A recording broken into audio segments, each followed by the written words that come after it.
आज के इस सेशन में आप सबका बहुत बहुत वेलकम। मैं सुमन जुड़ चुका हूँ आपके साथ और आप देख रहे हैं लाइव टारगेट, जिसमें आज हम लोग डिस्कस करने वाले हैं ऑटो रिडक्शन के बारे में। ऑटो रिडक्शन कहाँ से आया, ठीक है ना? तो आपने देखा था पीछे की क्लास में हम लोग पढ़ रहे हैं स्मेल्टिंग के बारे में। स्मेल्टिंग को हिंदी में हम लोग कहते हैं प्रज्वलन। क्या बोलते हैं? Smelting is the process of reduction in which metal oxide is converted into metal by the presence of suitable reducing agent. Yes, Hindi में अगर बोले तो बोलना पड़ेगा प्रज्वलन अवकरण की वैसी विधि है जिसमें किसी सुटेबल या उपयुक्त अवकारक पदार्थ की उपस्थिति में धातु ऑक्साइड से धातु प्राप्त करना है ना। कोई परेशानी?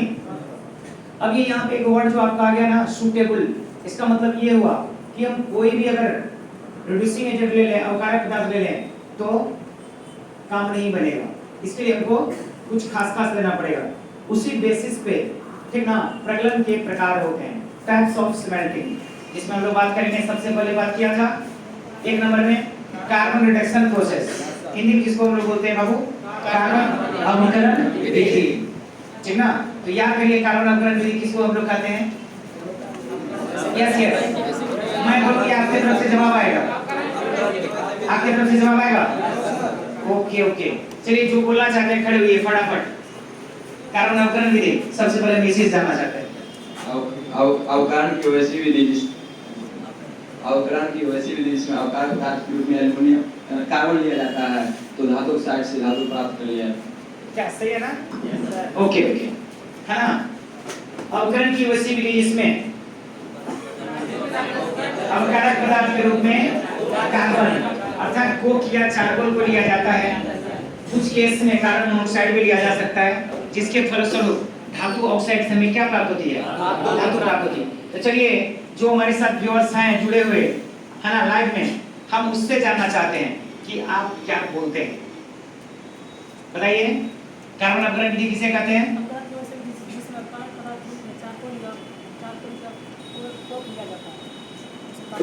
कोक लेते हैं ना। क्या नाम है आपका? अरुण, रघुवीर कुमार। ओके रघुवीर कहाँ से है? सोनवर्षा से। चलिए वेलकम। नेक्स्ट हम बात करेंगे आपसे अवकरण की वैसी विधि जिसमें धातु ऑक्साइड से धातु की प्राप्ति अवकारक पदार्थ को चारकोल या कार्बन मोनोऑक्साइड को लिया जाता है तब उसे कार्बन। ओके, अवकरण की वैसी विधि जिसमें अवकारक पदार्थ के रूप में कार्बन या कार्बन मोनोऑक्साइड अर्थात हम कह सकते हैं कोक या चारकोल लेते हैं या फिर हम कार्बन मोनोऑक्साइड लेते हैं, तब क्या होता है? धातु ऑक्साइड बदल जाती है क्या चीज में? धातु में, है ना। जिसे हम लोग क्या नाम देते हैं? कार्बन अवकरण विधि। ओके, कोई परेशानी?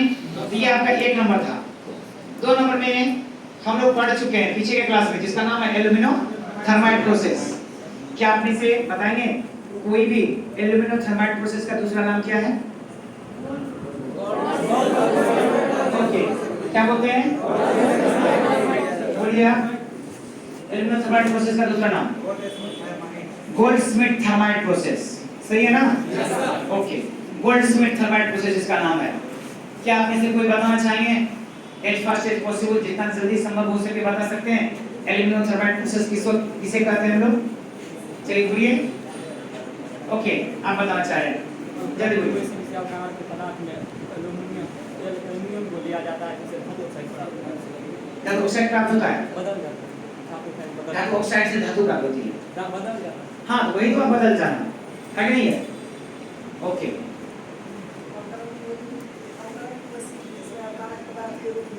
एल्युमिनियम लिया जाता है जिसके फलस्वरूप धातु ऑक्साइड धातु में बदल जाता है। इससे ओके, ठीक है ना। आपने इससे पहले भी जवाब दिया, इस बार हम आपको जवाब देने के लिए मनाही करेंगे। नेक्स्ट हम जानना चाह रहे हैं इधर से, बताइए बाबू। ओके, अवकरण की वैसी विधि जिसमें अवकारक पदार्थ में एल्यूमिनियम लिया जाता है, जिसके फलस्वरूप धातु ऑक्साइड धातु में बदल जाती है, क्या कहलाती है? है ना, एल्यूमिनो थर्माइट प्रोसेस कहलाती है। इसमें खास बात क्या है? आपको नाम से इशारा कर रहा है। कार्बन अवकरण विधि, कार्बन रिडक्शन प्रोसेस स्पष्ट कर रहा है कि वहां पर रिड्यूसिंग एजेंट हम लोग क्या लेते हैं? कार्बन या कोक। कार्बन के रूप में हम लोग कोक या चारकोल लेते हैं। राइट, या कभी कभार हम कार्बन मोनोऑक्साइड भी ले सकते हैं। यहाँ पे एल्यूमिनियम थर्माइट प्रोसेस है तो एल्यूमिनियम लेते हैं। चलिए आप बताइएगा। क्या बात है, क्या नाम है आपका? आदित्य। कहाँ से? काप बाजार से। तो आपने देखा है ना, टारगेट के लाइव चैनल पे आपने देखा आदित्य राज को काप बाजार से, है ना, बहुत जबरदस्त अंदाज में ना इसने बताया कि एल्यूमिनियम थर्माइट प्रोसेस क्या होता है। ओके, आप बताएंगे? चलिए बताइए, एल्यूमिनियम थर्माइट प्रोसेस क्या होता है? The process of reduction in which metal oxide is converted into metal with the presence of aluminum as a reducing agent. Okay. The process of conversion of metal oxide into metal by the presence of aluminum as a reducing agent, that is said to be, okay, aluminum thermite process. कोई शक? तो मैं उम्मीद करूं कि आप सबने बेहतर समझ लिया इसको। समझ गए, इसीलिए तो जवाब भी दे रहे हैं, है ना। ओके, अब हम आगे बढ़ें और तीसरे नंबर पर आएं। तो आप देख रहे होंगे कुछ लिखा हुआ है। क्या लिखा हुआ है? स्व यस, आपने बोटनी में पढ़ा है ऑटोट्रॉफ। जो बायो वाले होंगे जरूर पढ़े होंगे ऑटोट्रॉफ। ओके, ऑटोट्रॉफ हम लोग बोलते हैं हिंदी में स्वपोषी, है ना। Organic which synthesize their own food, that's called autotroph. वैसे जीव जो अपना भोजन स्वयं बनाते हैं उसे स्वपोषी कहते हैं। इसका खूबसूरत सा एग्जांपल है ऑल ग्रीन प्लांट्स। जितने भी हरे पौधे होते हैं वो अपना भोजन स्वयं बनाते हैं by the process of photosynthesis. किस क्रिया के द्वारा? प्रकाश संश्लेषण की क्रिया के द्वारा, है ना। इसलिए पौधे क्या कहलाते हैं? ऑटोट्रॉफ कहलाते हैं। और हम लोग क्या हैं? हम लोग क्या हैं? स्वपोषी हैं, परपोषी हैं। आप में से किसी ने ये जवाब दिया कि स्वपोषी हैं, बस तो ये सब करने की जरूरत नहीं, आराम से बैठे बैठे लोग जीता रहेंगे, है ना। तो हाथ पे चलाने का मतलब है we are unable to synthesize our food. हम लोग अपना भोजन खुद नहीं बना सकते, हाँ प्रेशर कुकर में जरूर बना सकते हैं, वो एक अलग मुद्दा है। खाना पकाना हो गया, वो खाना खुद से बनाना नहीं हुआ। हमने रॉ मटेरियल के रूप में चावल लिया, गेहूं का आटा लिया, वगैरह वगैरह, फिर हमने उसको क्या किया? कन्वर्ट किया, है ना, पकाया भोजन को। यस, तो वो अलग चीज है। तो चलिए हम आपको लेके सीधे चलते हैं स्व अवकरण। ध्यान दीजिए, स्व मींस क्या होता है? सेल्फ, है ना। ऑटो बोलते हैं ऑटोमेटिक, ऑटोमेटिक बाय, है ना, ऑटोमेटेड। तो जहां भी ऑटो वर्ड आ गया इसका मतलब है इसमें खुद से होगा, किसी बाहरी चीज की आवश्यकता नहीं होगी। तो बस अब तो सब कुछ आपके पास पता हो ही चुका है। देखिए कैसे बोलते हैं हम लोग, the process of reduction which takes place automatically without any reducing agent, that is said to be auto reduction. Hindi में हम लोग बात करेंगे बाबू स्व अवकरण। अवकरण की वैसी विधि जो स्वयं होती है बिना किसी अवकारक पदार्थ के उपस्थिति के, उसे हम लोग क्या बोलेंगे? कोई परेशानी? समझ में आ गया ना। तो ये हमारा हुआ फर्स्ट स्टेप बताने का। सेकंड स्टेप में और करके हम दोबारा से जानेंगे कि आखिर कौन से ऐसे, ठीक ना, मेटल हैं ऑक्साइड वाले जिनको हम लोग कन्वर्ट कर सकते हैं मेटल में। मेटल ऑक्साइड से मेटल हम लोग बदल सकते हैं, वो भी कैसे? बिना किसी अवकारक पदार्थ। ओके, इसके लिए आप लोग तरीके से क्या करना पड़ेगा? वेट करना पड़ेगा। पहले हम लोग सिंपल वे में जान लेते हैं, इंटरमीडिएट स्टाइल में जान लेते हैं। अगर आपको एग्जाम में पूछा तो आप फटाफट आप इसको टर्न कर दोगे। सेकंड स्टेप में जो आपको बताएंगे वो हो जाएगा आपको कंप्यूटेशनल लेवल का, ठीक है ना, वो जानना ज्यादा टिप में जरूरी हो जाएगा आखिर ये किसके लिए होता है। तो चलिए देखते हैं हम लोग the process of reduction which takes place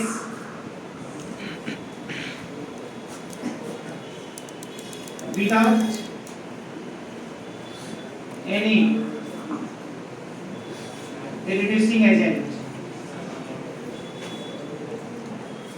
is called क्या? Auto reduction. चलो भाई हिंदी कर ले।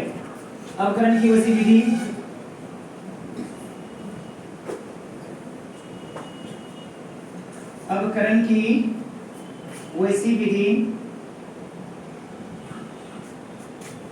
जिसमें किसी अवकारक पदार्थ की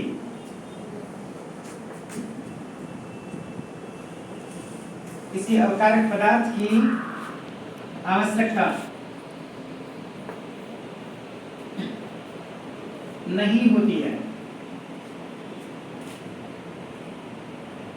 उसे क्या कहते हैं?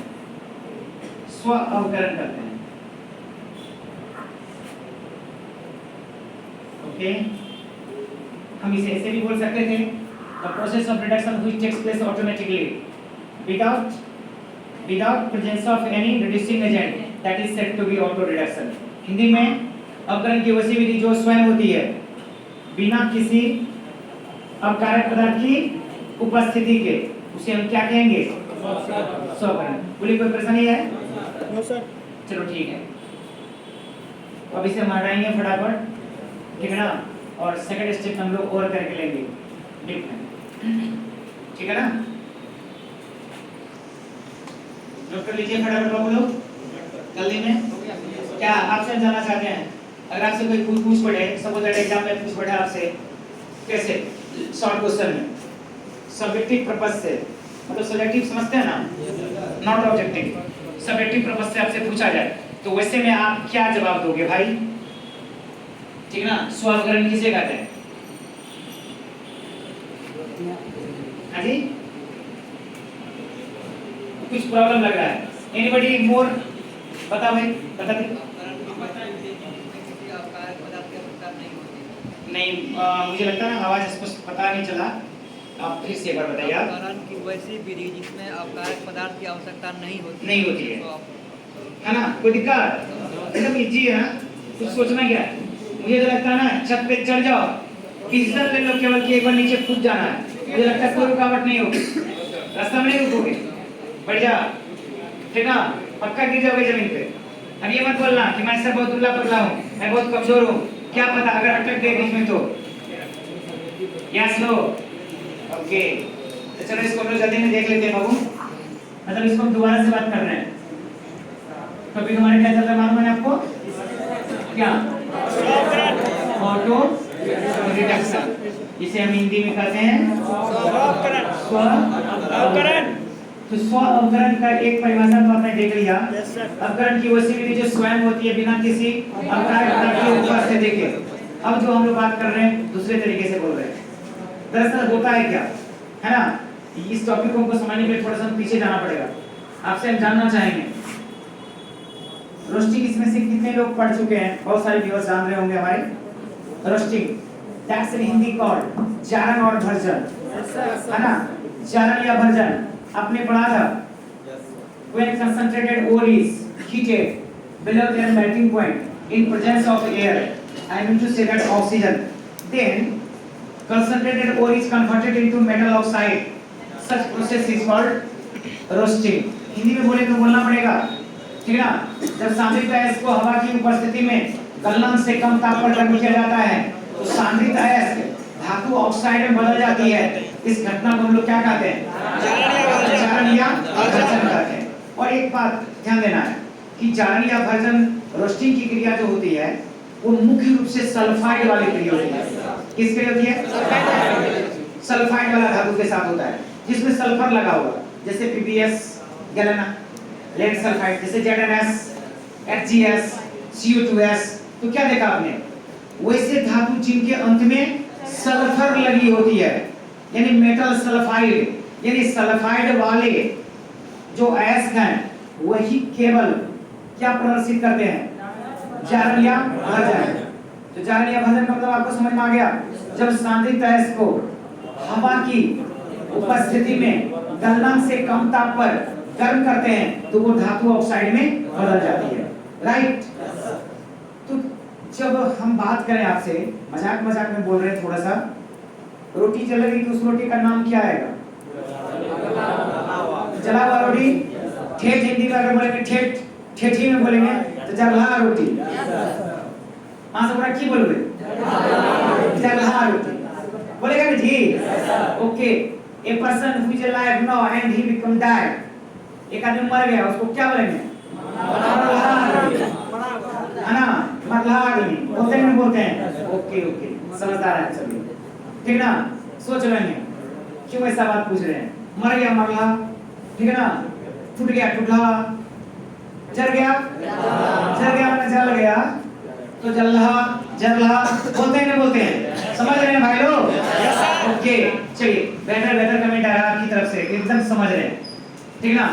तो ये तीन भाषा एक साथ आपको मिलती है, हिंदी इंग्लिश ठेठी, शुद्ध ठेठी, है ना? Including Maithili also.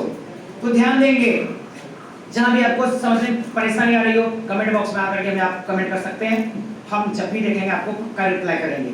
अभी देख रहा हूं तो अभी कर दूंगा भाई, दिक्कत की बात नहीं है, लेकिन पहले यहाँ पे देख ले। तो जब जो रोटी जलेगी तो उसको बोलते हैं जला हुआ रोटी या जली हुई रोटी, राइट? अब एक बात बता दें हमको, ऐस का सामना कर लिए, उस ऐस का नाम क्या हो गया? सामरिक है, राइट? ऐस में उपस्थित अशुद्धि को दूर करने की क्रिया को हम लोग कहते हैं ऐस का। अब जब भैया ऐस की उपस्थित अशुद्धि दूर हो गया तब उसको क्या बोलेंगे? शांतित ऐस है कि नहीं है? क्या बोलेंगे? राइट। अब शांतित ऐस को हम, ठीक है ना, क्या करते हैं? रासायनिक विधि के द्वारा उनका सांद्रण करते हैं, मतलब कुछ अशुद्धि और भी है उसको हटाते हैं। इसलिए आपको दो विधि बताए गए, एक को बोलते हैं रोस्टिंग, जारन, एक को कहते हैं कैल्सिनेशन, निस्तापन।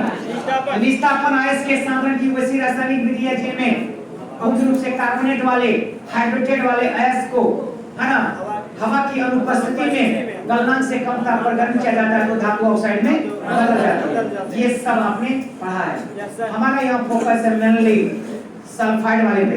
तो देखो हम लोग क्या करते हैं, ये हमने लिखा रोस्टिंग, हिंदी कैसे बोलते हैं बाबू? जारन या भरजन। अब आप यहाँ देखो, रोस्टिंग या जारन मुख्य रूप से किसके लिए लागू होता है? सल्फाइड वाले के लिए। तो हम क्या करेंगे?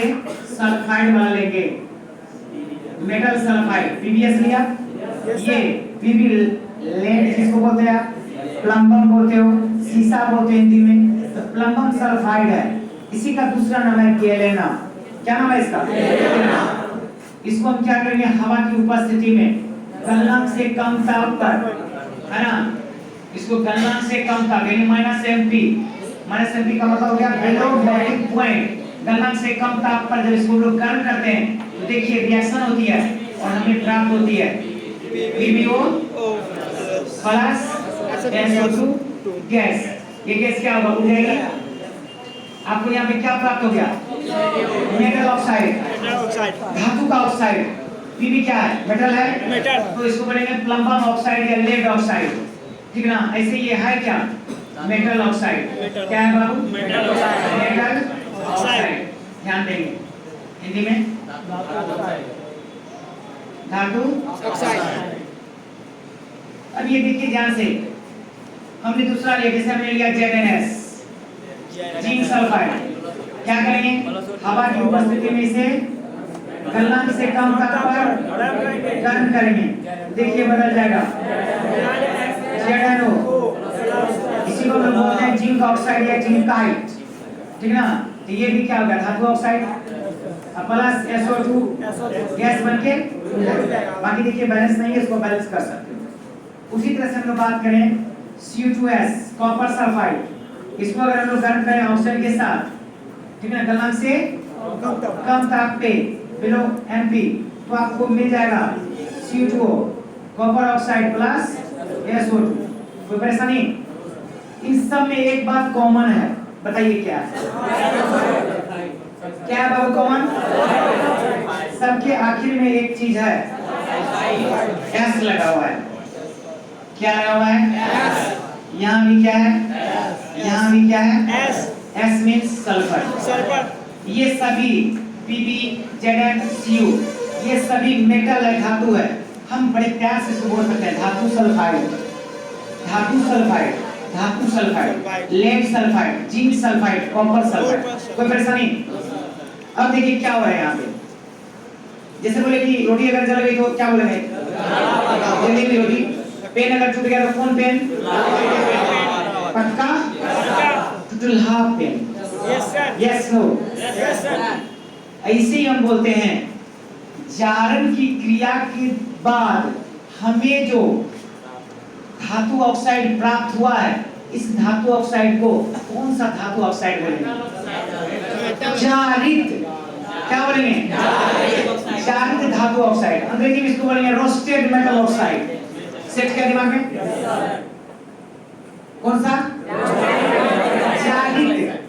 हिंदी में बोल रहे हैं ना, तो जारित धातु ऑक्साइड, यानी कि जागरण क्रिया के पश्चात जो प्राप्त हुआ उसको क्या बोलते हैं? जारित धातु ऑक्साइड। Right, okay. अंग्रेजी में क्या बोलेंगे? Roasted metal oxide. क्या बोलेंगे बाबू? Roasted metal oxide. कोई सा? नहीं ना।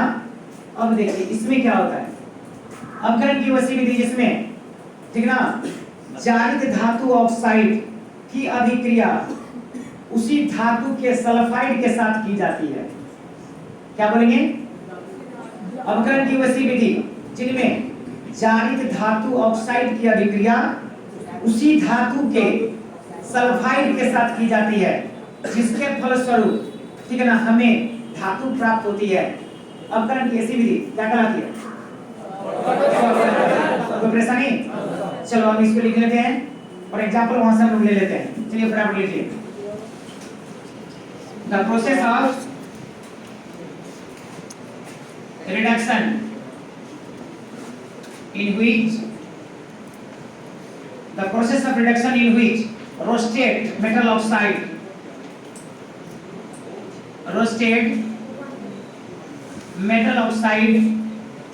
is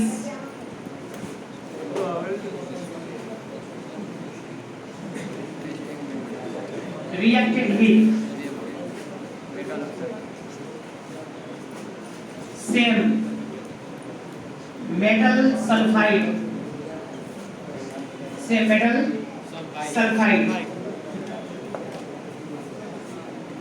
as a result metal is obtained is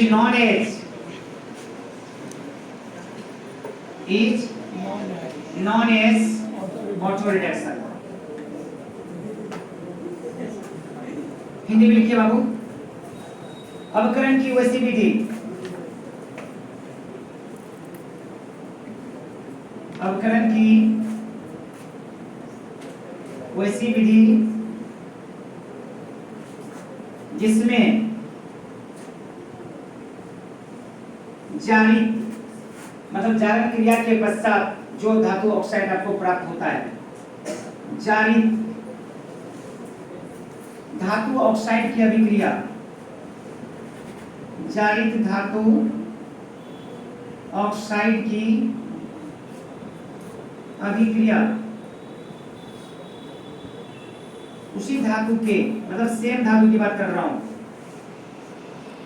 उसी धातु के सल्फाइड के साथ की जाती है, के साथ की जाती है, जिसके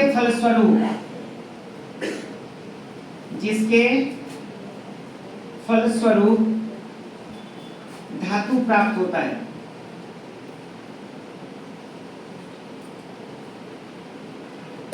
स्व अवकरण कहलाती है, स्व अवकरण कहलाती है।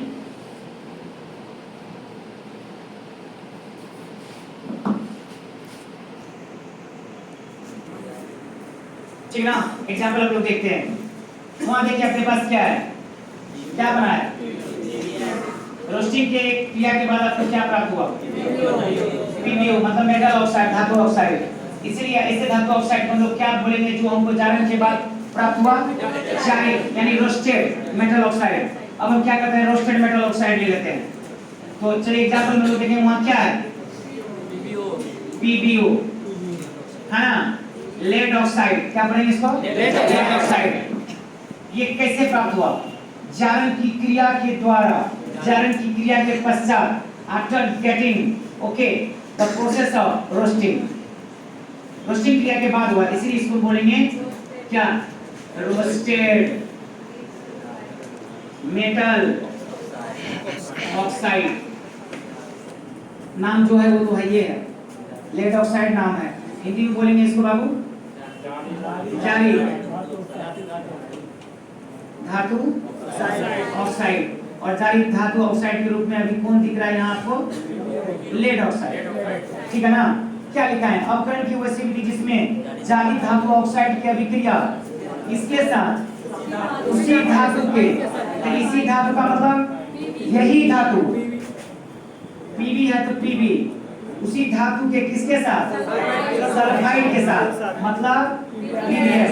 अब जरा देखिए तो पीबीएस वाले हैं, अरे यहाँ पीबीएस तो कहाँ हमने कुछ ज्यादा किया, जहां से आया उसी से हमने रिएक्शन करवा दिया।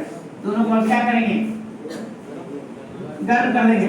किसी रिड्यूसिंग एजेंट की आवश्यकता नहीं है, किसी अवकारक पदार्थ की आवश्यकता नहीं है। अब इसको करके देखिए क्या होगा। PbSO से मिलेगा SO2 बना लेंगे, बाकी आपको रिएक्शन को बैलेंस करना है। तो Pb आपको प्राप्त हो गया प्लस SO2। SO2 गैस है, ये उड़ जाएगी। आपके पास क्या बच गया? लेड। यही है लेड, इसी को हम बोलते हैं प्लम्बम, इसी को बोलते हैं शीशा। और ये है क्या? मेटल है, धातु है। अब कहाँ ऑक्साइड है? तो ऑक्साइड को हमने हटा दिया, ठीक है ना। कोई परेशानी? नेक्स्ट एग्जांपल लीजिए फटाफट। Then we will start next example. अगला एग्जांपल को हम लोग देखेंगे बाबू। चलिए जल्दी में ले लीजिए। कोई भी कौन दिख रहा है आपको? Zinc oxide. कौन दिख रहा है? Zinc oxide. बुलाइए उसको, जेडएनओ को। चल जेडएनओ भाई साहब आइए यहाँ। ये कहाँ से आया? ना ना ना, जिंक से नहीं, जारन क्रिया के बाद प्राप्त हुआ है, इसलिए बोलेंगे जारी धातु ऑक्साइड, रोस्टेड मेटल ऑक्साइड। चलो ठीक है, समझ में आ गया। इसकी अभिक्रिया किससे करेंगे? इसी धातु के सल्फाइड से। तो सेम धातु कौन है? जिंक है, जिंक का सल्फाइड से। चल ZnS से इसको हमने रिएक्शन करवा दिया। करना क्या है? डन कर दे। देखो क्या होगा? SO से मिलेगा SO2 बन जाएगा, ZnS प्राप्त हो गया। इतना आसान है, चलेगा। एक और एग्जांपल दे दीजिए, लगे यार। क्या है आपके पास? Copper oxide. चलो Cu2 ओ, इसको हम किसके साथ गर्म करेंगे? इसी धातु के सल्फाइड के साथ। Cu2S गरम करेंगे। बताइए क्या होगा? होना क्या है? कॉपर अलग हो गया प्लस SO2। बताइए समझने में कोई परेशानी आप लोग को है ना? तो इसे हम लोग बोलते हैं ऑटो रिडक्शन, स्व अवकरण। अवकरण की वो क्रिया जिसमें किसी बाहरी अपकारक पदार्थ की आवश्यकता नहीं होती है, स्वयं हो जाती है। तब होती है कैसे स्वयं? इसमें हम लोग क्या करते हैं? जारन या रोस्टिंग क्रिया के बाद जो हमें धातु ऑक्साइड प्राप्त होती है, मेटल ऑक्साइड, उस मेटल ऑक्साइड को, धातु ऑक्साइड को हम लोग गर्म करते हैं उसी धातु के सल्फाइड के साथ, जिसके फलस्वरूप एज रिजल्ट हमें प्राप्त होता है, ठीक है ना, मेटल। ठीक है ना। तो आज के सेशन में S1 को आप यहीं पे बता दीजिए। हम मिलना चाहेंगे आपसे अगले क्लास में। तब तक कृपा करें।